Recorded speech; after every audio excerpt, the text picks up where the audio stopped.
প্রতারণার এক নতুন পন্থা।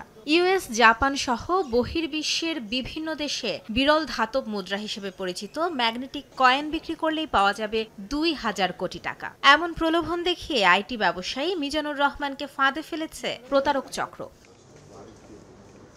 শুক্রবার রাজধানীর মিন্টো রোডে ডিএমপির মিডিয়া সেন্টারে সংবাদ সম্মেলনে চক্রের ৪ সদস্যকে গ্রেফতারের খবর জানানো হয়। উদ্ধার করা হয় নগদ অর্থ, চেক, ১০টি মোবাইল ফোন এবং ধাতব মুদ্রা। গত রাত থেকে আজকে সকাল পর্যন্ত চক্রের ৪ জন সদস্য, অ্যাক্টিভ সদস্য, তাদেরকে ধরেন। ৫০ লক্ষ টাকার যে চেক এবং নগদ ১৯,৫০,০০০ টাকা উদ্ধার করেন, ১০টি মোবাইল ফোন উদ্ধার করেন এবং এই প্রতারক চক্রের কাজের বিভিন্ন সরঞ্জামাদি উদ্ধার করেন আর এই ৪টি ম্যাগনেটিক কয়েন উদ্ধার করেন। ডিএমপি জানায়, অধিক লাভের প্রলোভন দেখিয়ে ইতিমধ্যে চক্রটি ভিকটিমের কাছে বেশ কিছু নকল কয়েন বিক্রি করে ৩ দফায় হাতিয়ে নেয় প্রায় ২ কোটি টাকা। এটির দাম ২০ বিলিয়ন ইউএস ডলার বলেন, যেটি আসলে অনেক বেশি।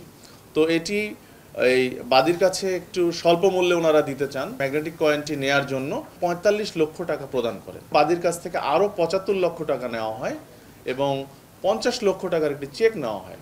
অভিনব এই প্রতারণার ফাঁদে ফেলতে আরও কয়েকজনকে টার্গেট করেছিল বলে প্রাথমিক জিজ্ঞাসাবাদে জানিয়েছে প্রতারক চক্রটি।